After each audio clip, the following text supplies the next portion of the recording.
नहीं, हरगिज़ नहीं।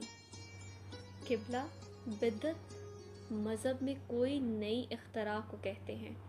हम मज़हब नहीं बता रहे, ना ही कोई मजहबी इबादत बता रहे हैं, बल्कि एक तरीक़ा इलाज बता रहे हैं जिसे गैर मुस्लिम और मुस्लिम किसी भी मज़हब, फ़िरका, रंग, नस्ल के इम्तियाज़ के बग़ैर फ़ी सबीलिल्लाह कहीं भी, कभी भी, किसी हाल में भी कर सकते हैं।